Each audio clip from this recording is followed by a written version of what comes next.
Hi everyone, a very good morning to all of you. Today is 18th of December and I welcome you all to the Hindu newspaper analysis discussion. So guys, in this particular video, we are going to take up entire analysis of Hindu. We'll take all articles along with the background as well as detailed way forward. And I would like to tell you that you can download the explainer notes of this entire session from Telegram channel. Link for Telegram is given in description box in YouTube. Okay, so first of all, let's take overview of entire newspaper so that you can understand that what articles are important in the today's newspaper. So here we are going to take the Delhi edition for overview. So first page we have articles 9 workers killed in blast in an explosive factory. Union government should examine governor's action. Kerala chief minister. Okay, now guys, this particular issue is going on in so many of the days in the newspaper. So we have seen that many of the state governments, particularly states which are being ruled by a different political party than the center, they have said that governor is deliberately stalling bills. Governor is not giving approval to bill. In this capacity, Kerala, Tamil Nadu, Punjab, they have raised their concerns. So in this particular capacity, this article has come, and if you remember, I think 7-8 times we have discussed this particular issue also. Okay, however, moving on. Here we have one article, global coal demand likely to decline. We'll take this particular article for examination. Kashi Tamil Samagam is being discussed. We'll take this particular article also. Then we have these advertisements, etc. not important for examination. So we will directly be skipping this particular section. And guys, in then regional section, we largely have the regional political issues, etc. So no need to go too much in detail in this particular thing. Okay, so we'll skip this entire section and we'll reach to editorial page. Now in editorial, we have this article, new order, BJP hopes to retain a diverse support base, fine, with the new leaders that it has adopted. Now, I have read this entire article. Article does not contains much of a substance for examination, so no need to go too much in that. Then an uphill struggle to grow the Forest Rights Act. We'll take this particular article for the exam point of view. Then guys, the stormy Red Sea, the complexities of global events. Now, this particular article is talking about the evolutionary things that are happening around the Red Sea. So recently we have seen that Israel, first Hamas attacked Israel and then Israel has started a counter attack on Hamas. And now there is a support that is emerging for the people living in Gaza, and in this capacity we see that that the Houthi militia, fine, they have said that they will support the Gaza, and now what is happening, different camp formations are happening. So all that, basically the dynamics, fine, are being discussed here. Okay, then moving on, we have this article, one person one vote one value. We'll take this particular article for the exam point of view.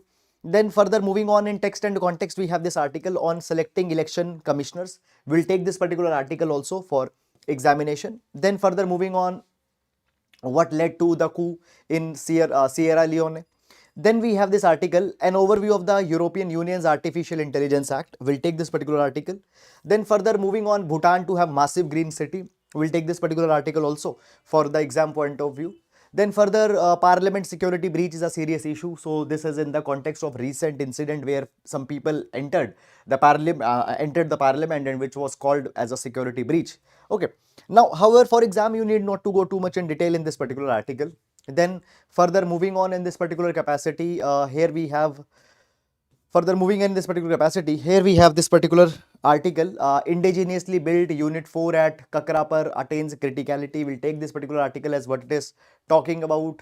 Then cyber threats center sets up secure email network for the staff of critical departments. So guys, we have seen that in the past few months, there have been certain concerning attacks that have happened. For example, AIMS server was compromised. Okay, and for this particular thing, okay, the National Informatics Center is setting up the secure email system.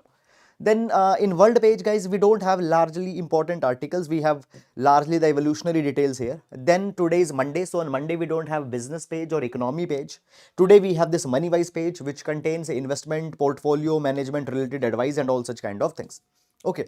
Then further moving on in this particular direction, we have the sports page. And guys, after the sports page, so this is all about it. And then we have this article, the era of CRISPR therapeutics is here. What can we expect? Now, guys, see this particular thing that recently there is one important development that has happened, and owing to this particular development, what has happened, CRISPR technology has come in the news. Okay, now this particular article is largely discussing about the scientists who were involved in that particular thing. Okay, so my point is that, guys, basically on 13th of December, actually in last week two times, okay, in last week two times we have discussed this particular development. Why? Because US FDA and then UK also have given approval to gene therapies for treatment of sickle cell disease. Okay, so what actually I have done on 13th of December, okay, I am writing here on 13th of December newspaper analysis video, I have discussed that how by using the CRISPR technique, sickle cell disease will be treated. Which are the vaccines that have been given approval that we have discussed. Also, I have shared it in the community post.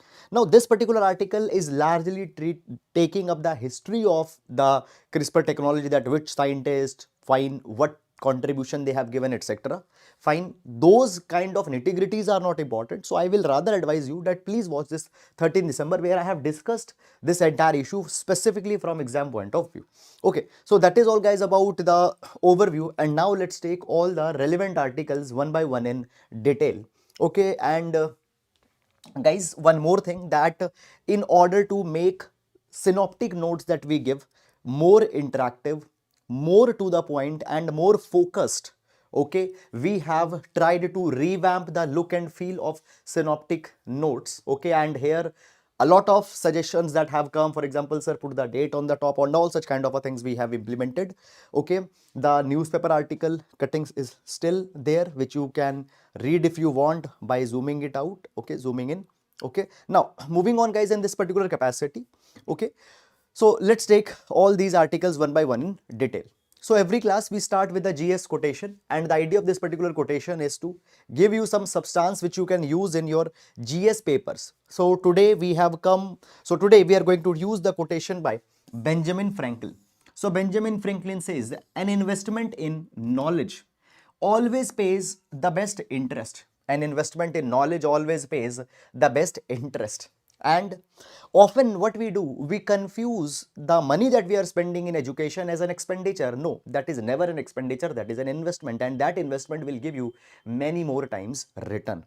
This provides that why it is important to spend in early education, why it is important to spend in skill development. Okay, just one thing, just I would like to share in a lighter tone with you guys. Often I see that on a Telegram channel and everywhere, aspirants, they are just asking that please share a channel which provides free Hindu e-paper PDF. Okay, now if we see often why this thing is happening, because aspirants, they think that if they will take a Hindu subscription, it is an unnecessary expenditure, but they are not seeing that if they take an if they take a subscription, they are promoting the investigative journalism, they are promoting good journalism. And if we just take a Hindu newspaper's subscription, okay, an entire year subscription comes around 1,000 to 1,200 rupees, so less than or around 100 rupees a month. But why we don't take it, and why we are wasting so much of time on the Telegram searching for the PDF? Because we don't think it as an investment in our knowledge, as in an investment in our exam. We see it as an expenditure. Okay, so just uh, now when we talk about this particular quotation can be used in the answers related to GS paper number 2, education, essay. Okay, also in ethics. Okay, the role of education in building values, you can take this particular quotation. So that is all about it. And now let's take first article for the today. So first article that we are going to take is from the page number 1, and the article, global coal demand likely to decline 2.3% by 2026 IEA. So we'll take this particular article, guys, with respect to GS paper number 3, infrastructure, as well as resources. Now resources are also an important part of GS paper number 1. Now before going on in this particular article, let's take some basic important things and then we'll go in detail. See, first of all, let me give you some context so that you can understand it in more better way. So basically, guys, what has happened recently, COP28 had got concluded, okay, in Dubai. By the way, today I am also going to make a detailed video on COP28. All the key takeaways I am going to discuss in that video. So dedicated video will also come. Now, in COP28, for the first time, countries have taken up the phase down of all fossil fuels, and particularly they have picked up coal. Because when we talk about the coal is the biggest contributor to carbon emissions in the entire world.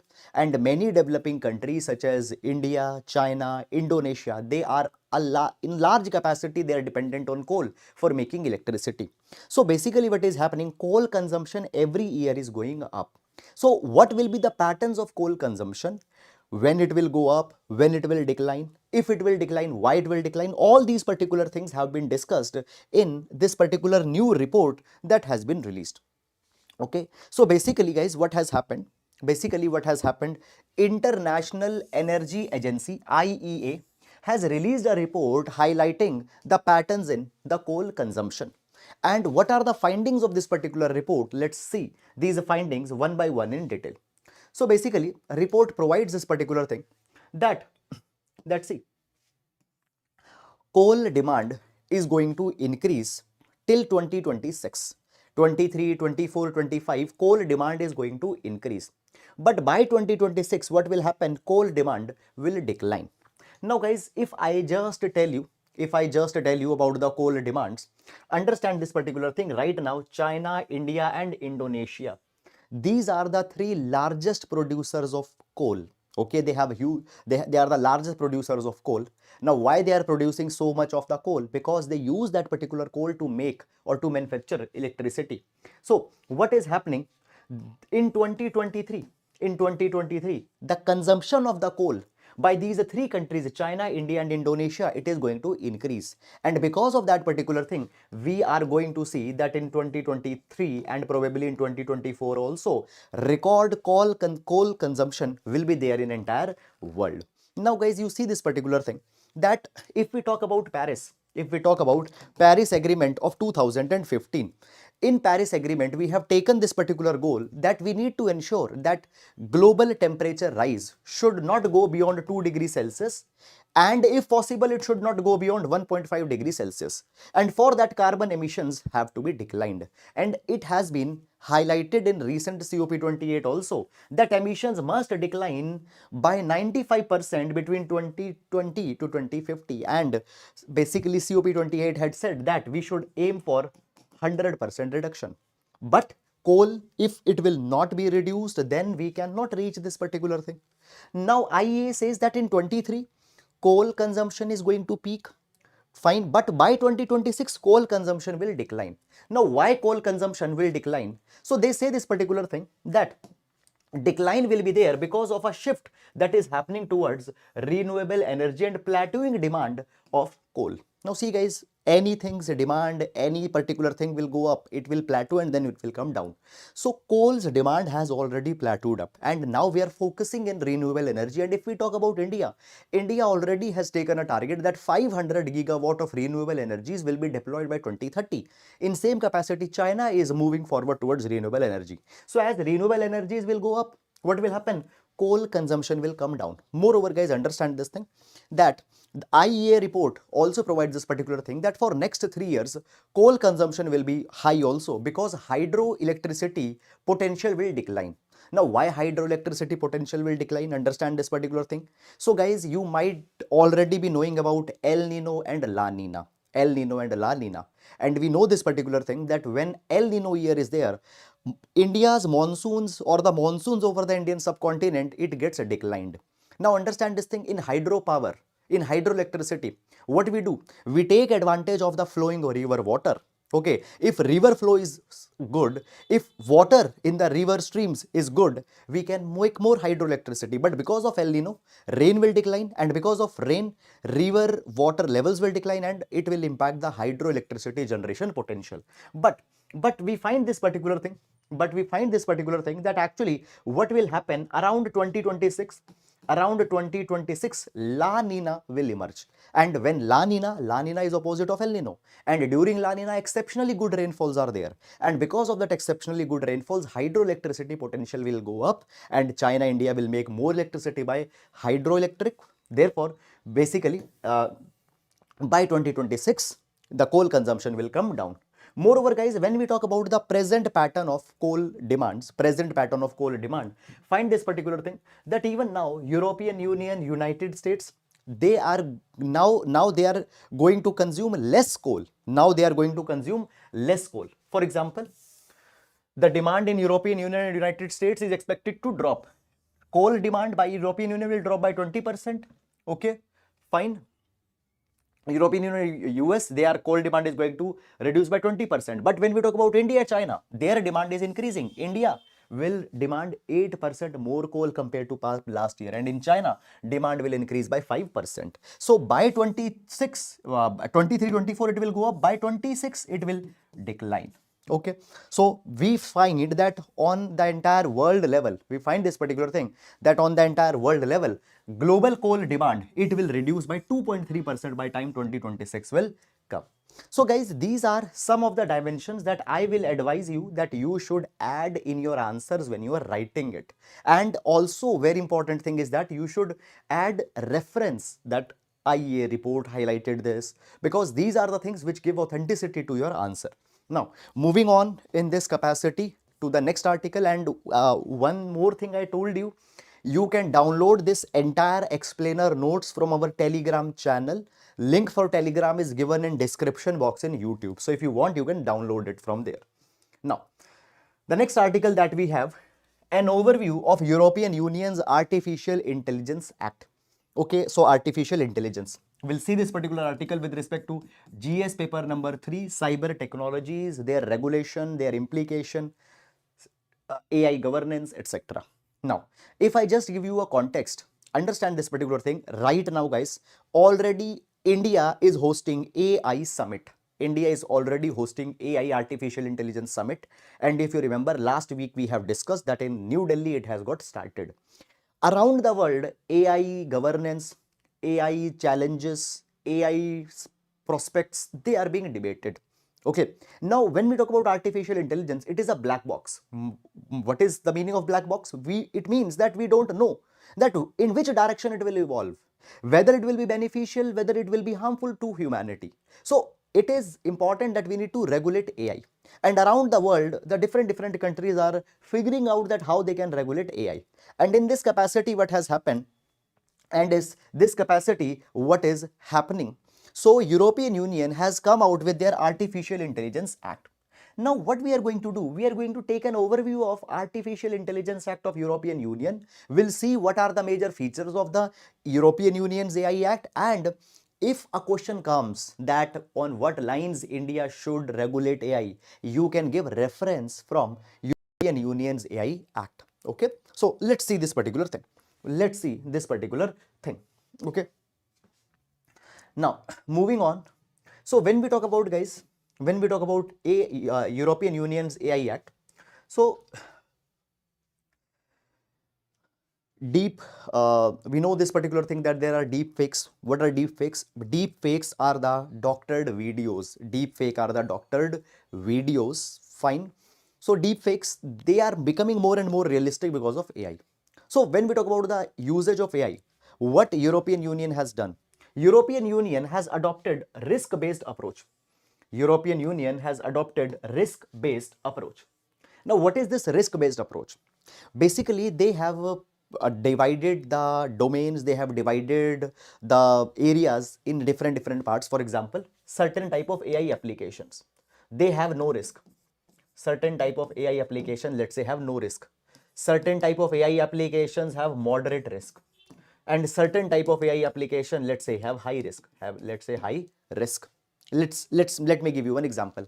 Suppose I today develop a program which runs on AI, and if there is a potential that I can fit this program in a car and I can make a self-driving car. This self-driving car will have sensors, and on the basis of the artificial intelligence, it will decide that when to apply brake, when to switch on indicator, when to accelerate, when to change lanes. All this thing will be decided by AI. Are you getting it or not? I have made this particular program. Now, there is a possibility that there might be some error that might come in this particular program. And what can happen? This self-driven car, which is operating on the basis of artificial intelligence, can become a risk to pedestrians on the street. Let's say there is a moderate risk. Okay, fine. So AI applications could be divided on the basis of risk. Say some places you can use AI, some places, for example, let's say there is some manual data entry work. Manual data entry work. Now, if an operator is doing that particular thing, there is a possibility that operator can make mistakes, but AI will not make a mistake, and impact of, even if mistake is created by AI on other party, impact is not there. So I can use AI here, but risk is less. So what they have done, European Union, they have divided AI application on the basis of risk. Wherever using AI have low risk, use it, not at all a problem. Wherever using AI have moderate risk, you can use it, but regulations will be there. Wherever AI usage will have high risk, their AI will not be allowed. So they have used this particular risk-based approach, and they have decided the risk ranging from unacceptable to low risk. Okay, this is one thing that they have done. Also, they have provided that certain areas are there where AI cannot be used, where AI cannot be used. For example, social credit scoring system, okay, predictive policing. Now guys, see this particular predictive policing or social credit scoring system. Now guys, see this thing, that what happens many number of a times, for example, identifying beneficiaries, or let's say I can use AI for, let's say I can use AI for making a map of an entire city, identifying that which areas are safe for women, which areas are not safe for women. There might be a possibility that, see, the areas where minorities are living, because prejudices are there against those minorities, those areas can be marked as unsafe for women. Now, just one point more I would like to tell you here. By that, you will be able to understand this point even more. Basically, guys, what happened in 2020, in 2021, there is a report by Google that came, which provided that the stereotypes that we have, these stereotypes are now being manifested even in AI. Why they are being manifested in AI? Because AI works on data. And who is generating the data? Data is generating humans. So human biases are reflected in data, and in that data, when that data is being fed to AI, today AI is also showcasing certain datas. It is also showcasing certain stereotypes, and even many people have said that when they are interacting with chat GPT many number of times have given the answers which have certain prejudices attached in that. So for social scoring system, identifying that which type of beneficiaries are suitable for a particular scheme, you cannot use AI. You have to use a real world assessment. Okay, for predictive policing applications, for example using AI for enforcement, okay, you can use it as an assistive technology, but not as a mainstream technology. So these are certain things that is there. Also then, when we talk about European Union's law, so first is risk based approach, and secondly, European Union, they have also required that the developers of AI, they need to provide clear information about the capabilities and limitation of AI system. Okay, for example, a company is offering you an AI program which will say that what you can do. For example, I am on a dieting. I am on a dieting. And I need to count my calories. I need to count my calories so that I stay in a particular range of calories and I don't gain weight. Let's say this I am doing. One company has made an application, and in that application they are giving me a feature that before eating the food, you just click the photograph of that particular food, and AI will tell you that how many calories are there. Should you consume this food or should you not consume this particular food? So this is one of an AI application, and before I use it, company needs to tell me that what are limitations of using this, what are risks that tomorrow you might face. Okay, so that particular thing is needed to be told. Also, comprehensive documentation, regulatory oversight will be there on AI, and they have to submit the compliances. Okay, this is something that the AI law of European Union has come out with. Now, what are the limitations? What are the criticisms of this particular AI regulation? Number one limitation of this particular thing is that there is an evolving nature of AI technology. AI technology is evolving very rapidly today, where we think that using AI will be low risk. Tomorrow, at the same place, using AI might become high risk. Might become high risk. For example, for example, guys, for example, guys, what has happened? What has happened? uh, Today students are using AI. Today students are using AI. Let's say they are using chat GPT for writing research papers. Okay, today they are using many other generative AI platform. For example, let's say there is a platform called as Mid Journey. Now that Mid Journey platform can generate pictures and photographs by the usage of AI. So you will give a command to AI that make a photograph of a horse roaming on the moon. It will give you that particular photograph. Now actually these AI platforms, today we see that it is a low risk. What problem can be there? But now one dimension is coming out that actually the writings that are being given by ChatGPT or the photographs, pictures that are being published by Mid Journey, they actually are inspired by the work of some other artist. For example, Mid Journey is taking inspiration from Picasso. Okay, so what is happening now? Picasso's art has its own taste, and when it is inspired on their work, and when they are not getting any recognition, not they are not getting royalty, it is a kind of a breach of their intellectual property. So this is one new dimension that has emerged. So tomorrow there will be many more dimensions that will emerge. Today you see that using AI in this field has low risk, but tomorrow usage of AI in that same field might become plagued with high risk. So there is an evolving nature of AI. We don't know where AI is going. So this approach is having certain limitations. Secondly, they say that actually so much of stringent and trite regulations have been imposed by European Union that it will impact ease of doing business. New startups, new companies working in the field of AI, they will be burdened up with so many of the compliances. They will be burdened up by so many of the compliances. Okay. Secondly, they say that actually these compliances will put a significant burden on smaller business. Now see this particular thing, guys, that for example, small business, small companies, they have a very limited bandwidth. Okay. Now see, when you talk about Google, Google has an entire legal department having hundreds of the people. They can do all the documentation and regulation compliance work effectively. Not at all a problem is there to Google. But let's say there is a small company. They might not have that much bandwidth, that much human resource that they can do all the compliances. So small business will not get a level playing field. Small business never get a level playing field. Okay. Then next is European Union's market surveillance authorities will be there who will be responsible for this particular act. So European Union, every country in the European Union, they will form market surveillance authorities. Also, there will be a dedicated AI office and AI board. Okay. They will help in implementation of the AI Act. Also, this particular AI Act has proposed fines. So if any particular law is not being followed, if any violation is there, then the fine from $8 million to $38 million can be imposed on developer and the company's size. So this is something that has happened. Now guys, when we talk about the European Union's this AI law is going to have a significant impact on AI technologies regulation, and it will inspire many other countries also to come out with the comprehensive laws. So basically, AI law, on the basis of AI law, other countries should also frame their laws and should be based on ethical consideration, fundamental rights of the citizens. Even India is considering the AI framework now, and India can also take inspiration from the European Union's AI law that has been there. So this is guys all about this particular article. I hope that you have understood it, and now we'll move to next article. An uphill struggle to grow Forest Right Act. An uphill struggle to grow Forest Right Act.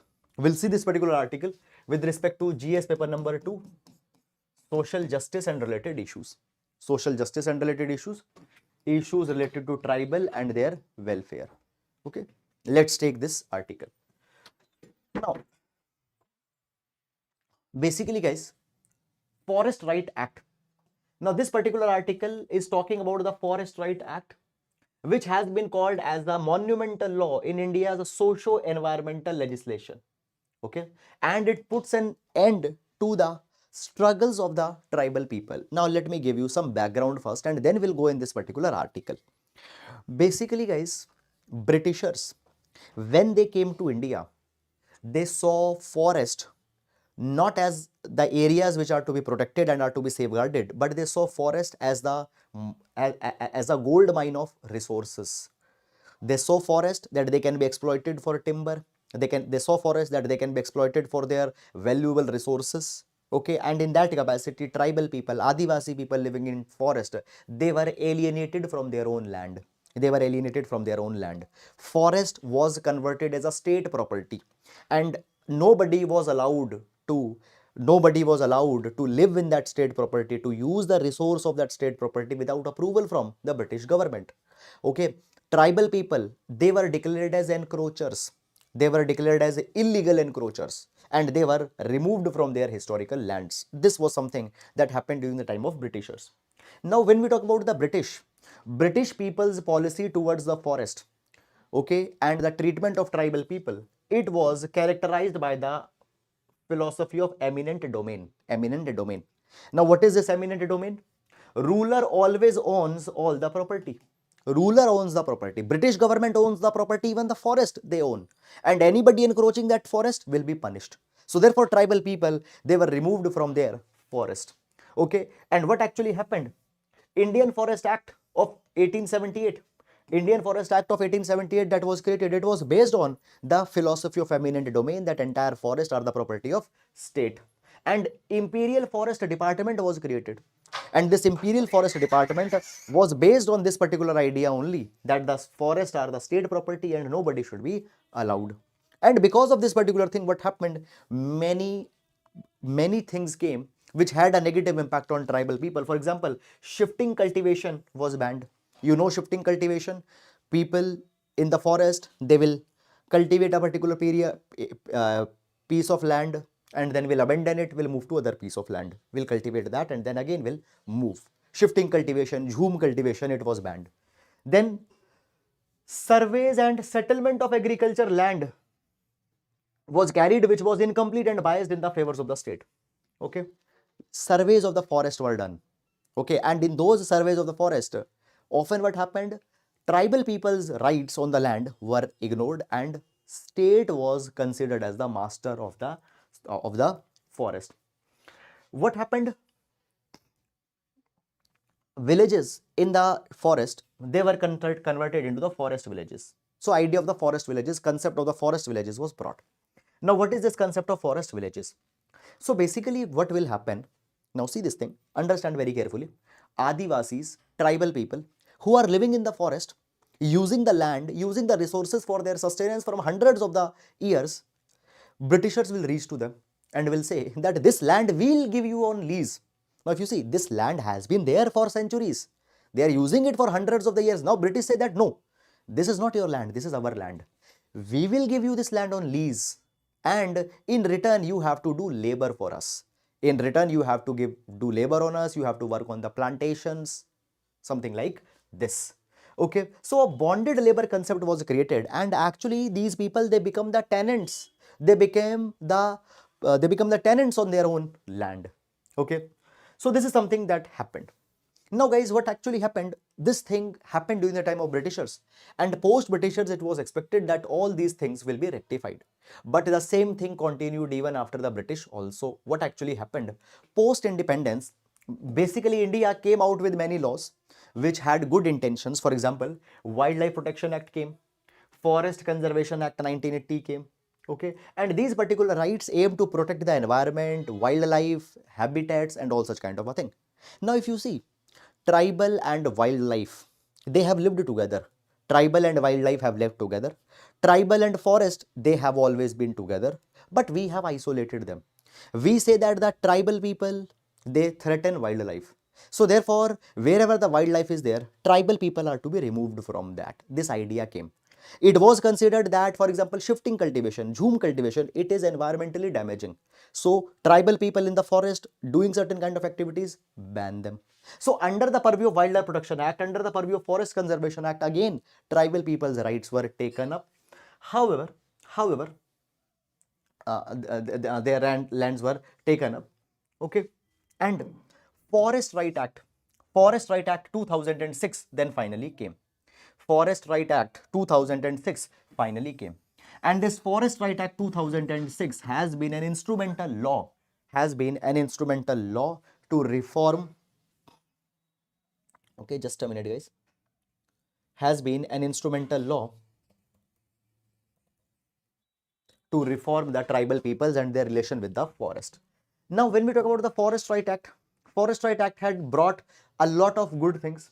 Okay, the issue of encroachment, it got addressed through recognizing the individual forest rights. See, two types of rights were recognized largely. Two types of rights were recognized largely: community rights and individual rights. Community rights and individual rights.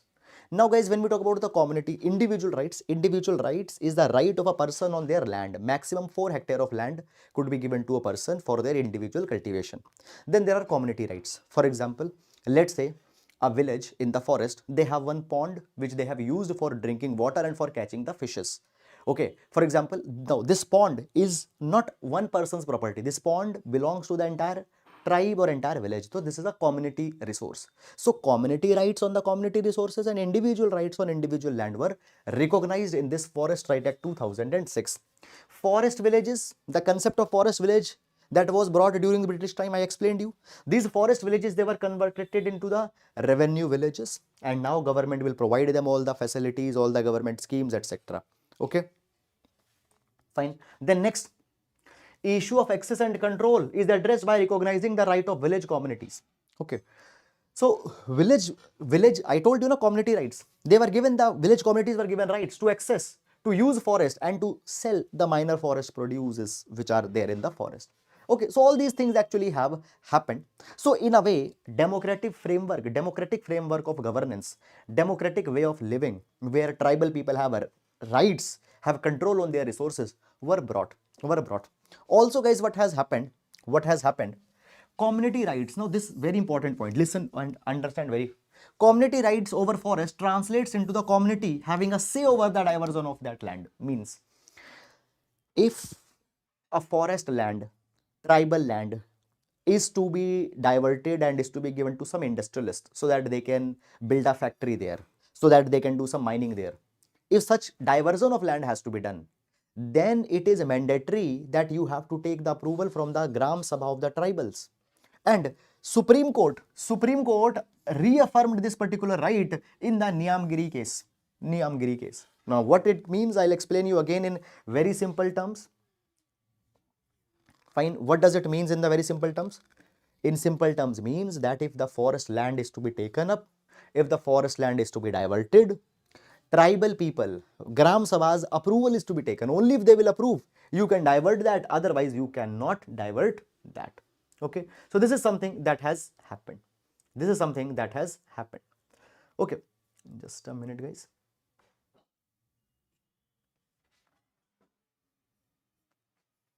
Okay. Now, moving in this particular capacity. So it has been said that, guys, still, though these things are good, but still there are certain issues that have been there which have persisted. What issues have been persisted? Claimants means the tribal people who claim their rights in the forest. They have been put under enormous hardships. For example, what happened? Faulty and non-transparent rejections. They claim the forest land, it is rejected, their claim is rejected. A lot of paperwork is imposed on them. Arbitrary partial rejections. Digital processes have been brought. Now you see tribal people, many of times they are uneducated. They don't have digital literacy. So here we have example, for example, Madhya Pradesh, they have come out with a One Mitra software to do all this thing. Now One Mitra software has been brought, but you have to remember that you are dealing with tribal people in the forest areas where connectivity is not there, internet is not there, digital literacy is not there. How they will deal with that? How they will deal with this particular thing? So this is something that has happened. Now, there have been certain states which are doing good work. For example, Maharashtra, Odisha, Chhattisgarh are the only states to recognize the community forest rights. And they have done good work in this particular capacity. So therefore, now it is needed that we need to recognize this. Now it is needed that we need to recognize it. Fine. Fine. So moving on, and let's move to the next article. On selecting chief election commissioners. Okay. Now this particular article, guys, we are going to see with respect to GS paper number 2, issues related to polity. And even in your prelims examination, a question on this particular thing can come this year, because a very big development has happened with respect to appointment of chief election commissioners and election commissioners. Okay. So G is paper number 2, polity, very important article. Now, let's take first of all the context of this particular article. So basically guys, what has happened recently, now if you remember last week I have covered this entire article already. Let's revise it again. What actually has happened recently, Rajya Sabha has passed Chief Election Commissioners and other election commissioners appointment condition of office and terms bill 2023. Now what is this particular bill in a nutshell? This particular bill aims to reform the appointment process of chief election commissioners and election commissioners. Now, as of the present system, guys, you know already that election commissioners, chief election commissioners, they are appointed by the president. Now, but we know that president actually acts on the aid and advice of the Council of Ministers. So effectively, central government, Council of Ministers, they are appointing the election commissioners and chief election commissioners. Now, when we talk about India, India is a democracy, and being a democracy, the bedrock of a democracy, backbone of a democracy is a free, fair and transparent elections. And nobody should be able to influence elections. So there have been many number of times these things have come, and even Supreme Court observed it. That see, people sitting in election commission, election commissioner, chief election commissioners, we have no doubt on their integrity. Yes, they are the people of highest integrity. But political inclination can be there even in a person of integrity. There can be a political inclination in any person, even in the people of integrity. So they say that we cannot give a hand to one political section in the government to control the appointment processes of election commissioner and chief election commissioner. And guys, actually what happened? What actually happened? A PIL, public interest litigation fine was also imposed. Okay, that is public interest litigation by Mr. Anup Barnwal, and the case that I am going to discuss, it is called as the Anup Barnwal case. Keep it in your mind. If you want, you can use it, otherwise not at all a problem also. So in the Anup Barnwal case, this particular petition was filed in Supreme Court asking that we need to change. Petition was filed in Supreme Court asking that we need to change the appointment process of Chief Election Commissioner and Election Commissioner. Appointment process is to be changed. Okay. Appointment process is to be changed. Okay. Now, they asked that some collegium-like system should be brought for Chief Election Commissioner and Election Commissioner. Some collegium-like system is to be brought for Chief Election Commissioner and Election Commissioner. Okay. And Supreme Court also said that yes, already there are some important constitutional bodies whose appointment is being done not only by president but by a collegium-like body.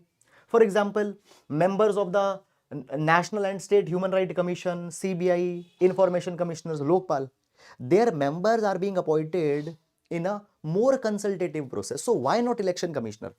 And actually what happened?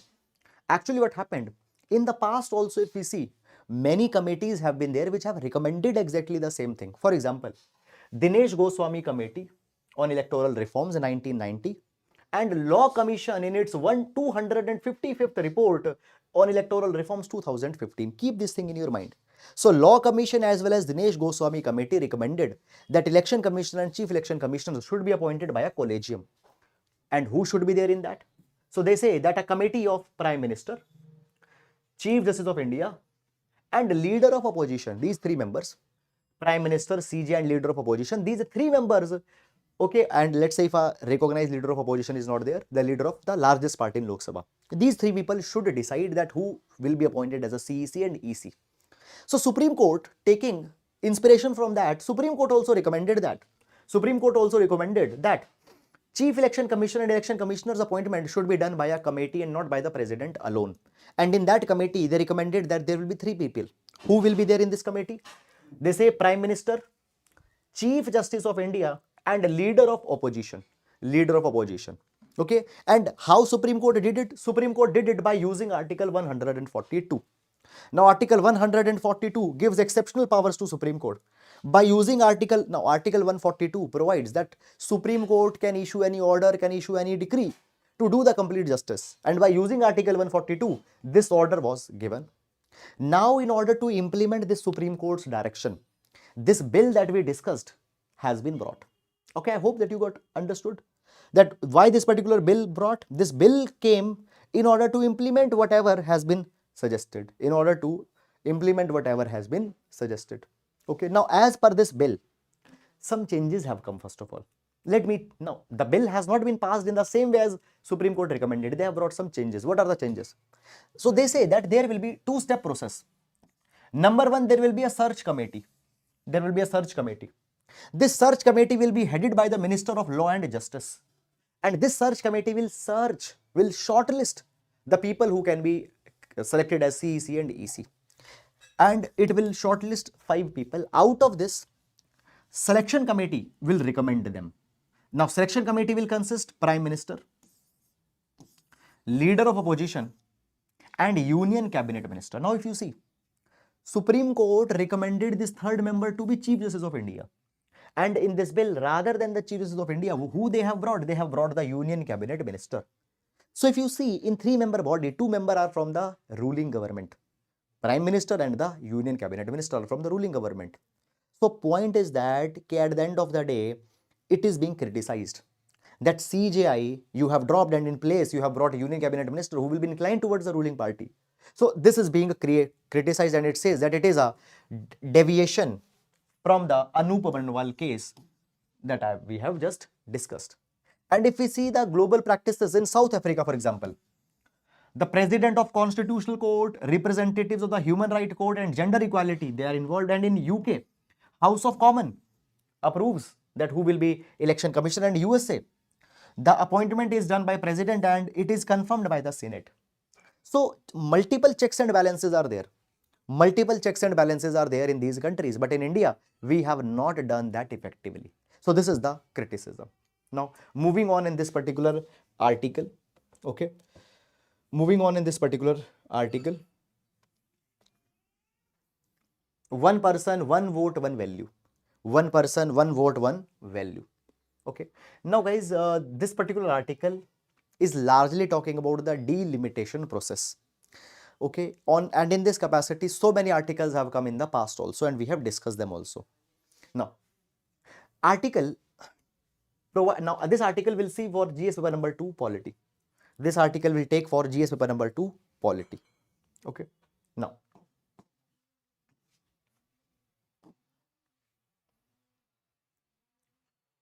so when we talk about a democracy, in a democracy, political equality has to be a very important feature.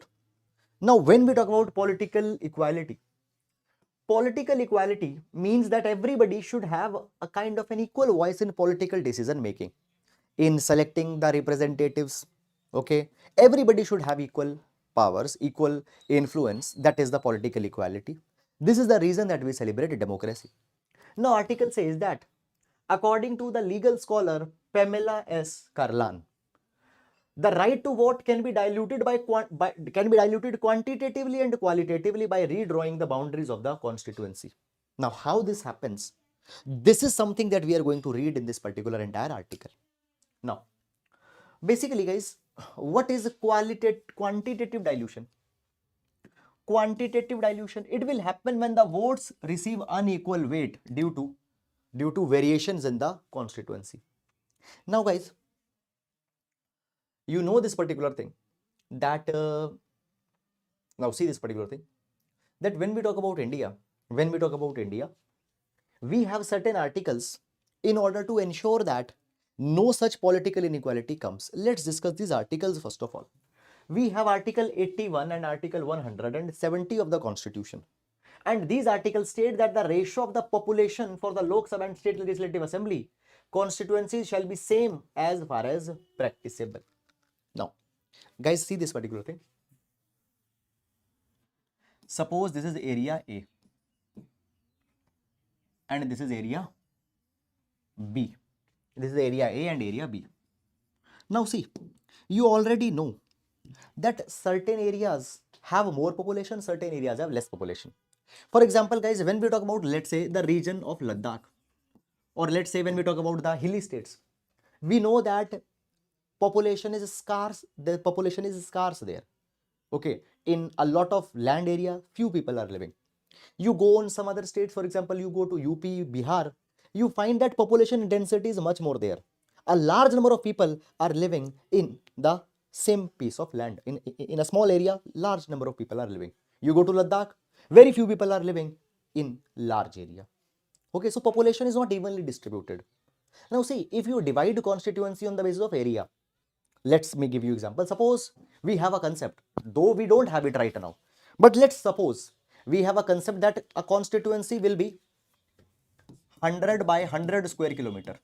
A constituency will be 100 by 100 square kilometer. On the basis of area, we have defined the constituency. And every constituency will be represented by one MLA, let's say. Now, 100 by 100 constituency, 100 by 100 square kilometer constituency represented by one MLA. In Ladakh, in 100 by 100 square kilometer area, let's say 10,000 people are living. But in Uttar Pradesh, in 100 by 100 square kilometer area, let's say 1 lakh people are living.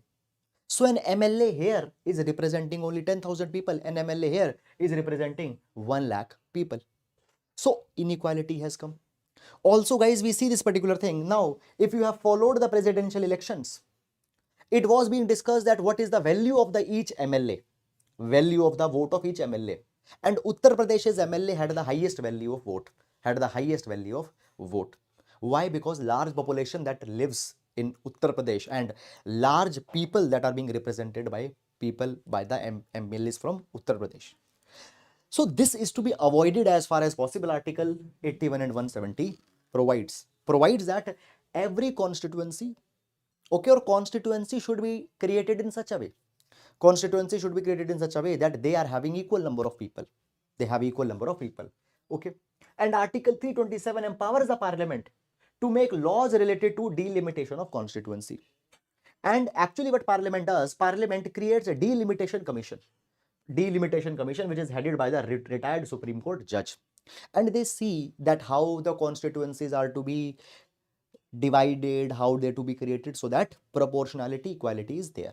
So this is something that is being done. And delimitation of constituency need to be carried regularly. See, population is okay. It cannot be equal, but it needs to be proportional, it needs to be similar. Obviously, 100% equality cannot be there. Okay, but huge deviation should not be there. That is as far as, so therefore the reason the word has been given here, as far as practicable. Fine. Now, so now what is happening? Continuously population is changing, it is increasing, it is going down. So at regular intervals, we bring delimitation commission so this anomalies can be removed. Now guys, last delimitation happened in India in 1976. Then it was frozen for 25 years till 2021, and in 2021 again it was frozen for next 25 years, that is now 2026. So in last 50 years no delimitation has happened, and therefore what has happened, a kind of an anomaly has come. Some constituencies they have more people, some constituencies have less people. Okay, some constituencies have less people. Now guys, if we see the population of different states, it has increased in a different manner. For example, Rajasthan, Haryana, Bihar, Madhya Pradesh, Uttar Pradesh, Jharkhand, their population has increased by 125% between 1971 and 2011. Okay, but when we talk about the southern states, for example, Kerala, Tamil Nadu, and when we talk about the Goa, their population has increased by less than 100%. Why? Because they have taken the population control measures. So actually what has happened, today's constituencies, they are not representing the equitable population. Okay, they say that today what is happening,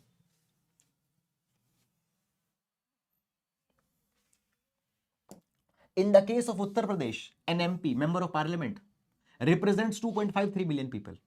But in Tamil Nadu, an MP represents 1.84 million people. 1.84 million people. So this is something that has impacted. Now guys, the article says that sometimes deliberately constituencies can be rearranged. Deliberately the constituencies could be created in such a way that minorities can be put at a disadvantage. How, let's say, these things happen? Let's understand this thing. So this can happen in three ways. Number one, cracking. where areas dominated by minorities are divided into different constituency. Let's say this is one particular area, and in this particular area people of X religion are living, and people of X religion thinks that our interest will be represented by the leader who should also be from X religion. Fine. And as they are living here in large numbers, they can obviously choose a candidate or an MLA or an MP from X religion. They can do that thing. But what government can do? Government can divide this constituency. Suppose here in this constituency, people of Y religion are living. And let's say here there is also one more constituency. Let's say here there is also one more constituency, and there the people of Y religion are living. What government can do? Government can crack this constituency and can merge this constituency with this, and can merge these constituencies like this. So people of X religion who are here concentrated now, half constituency have been merged here, half constituency have been merged here. What happens now? Now their influence will come down. Now their influence can come down. So first is cracking, where areas dominated by minorities are divided in different constituencies.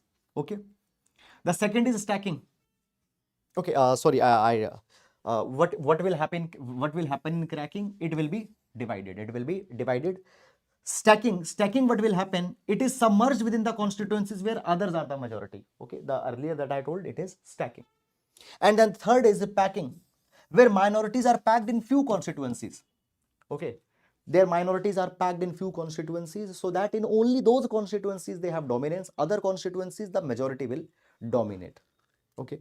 So this is something that can be done, and so that it should not happen, from time to time objective delimitation is to be carried. And therefore the article says that already 25 years are happening, we have not done any delimitation, and now the time has come that we should do the delimitation as soon as possible. Okay. So this is about all this article. Indigenously, now next article, indigenously built unit 4 at Kakrapar attains criticality. Now guys, you need to see this particular article with respect to some prelims related information is there. Now guys, when we talk about the Kakrapar atomic power project, it is in Gujarat near Surat. It is in Gujarat near Surat. And the unit 4, reactor number 4 in this Kakrapar atomic power project has now attained the point of criticality. What is criticality? What is criticality? Now see, article has not given it, but let's see. So criticality, or being critical, it is used in the context of the nuclear power plants. So when in a nuclear reactor, the number of neutrons that are being produced, it becomes equal to the number of neutrons that are being absorbed, then a nuclear power plant, a nuclear reactor is called as stable, and then it will continuously, at a consistent rate, it will generate power, it will generate energy.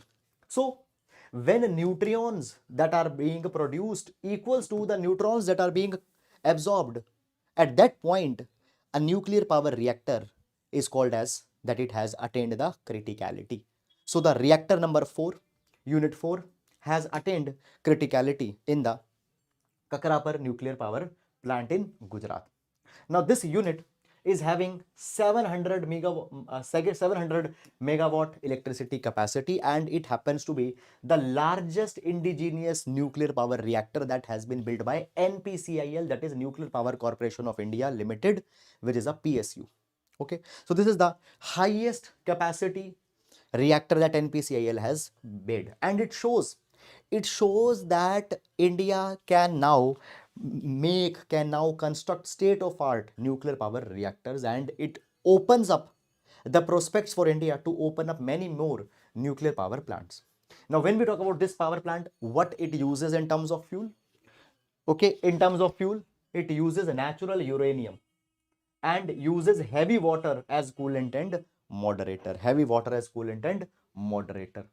Okay, so this is something that has happened. Okay, fine, nothing much more there is in this particular article. And now moving on to the next article, Bhutan to have a massive green city along Assam border. Now basically guys, why this article is so long? Because this article is containing the references from the speech of the Bhutanese king. Okay, so the references from the speeches have been given, so therefore this article seems long. But when we talk about the content of this particular article, what article is talking about?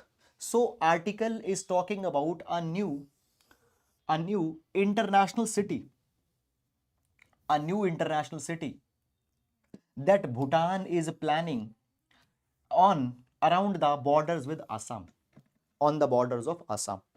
Now guys, see this particular thing, that if you remember guys, few days back we have seen this particular thing, that India has provided special support to Bhutan for their Gulipu project. Okay, and now further, in order to get a better connectivity, to ensure a better integration with India on the borders of Assam, Bhutan is planning an international city, and this international city will be over 1000 square kilometer, 1000 square kilometer. Now when we talk about this particular,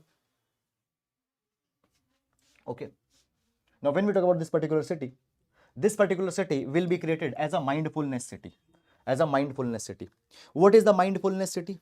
Mindfulness city means that this particular city will ensure that zero emission industries should be there.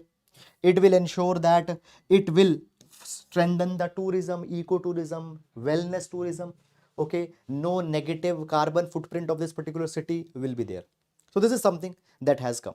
Okay, now guys, understand this particular thing. For the exam point of view, you are not required to trace the references from the speech and all such kind of a thing.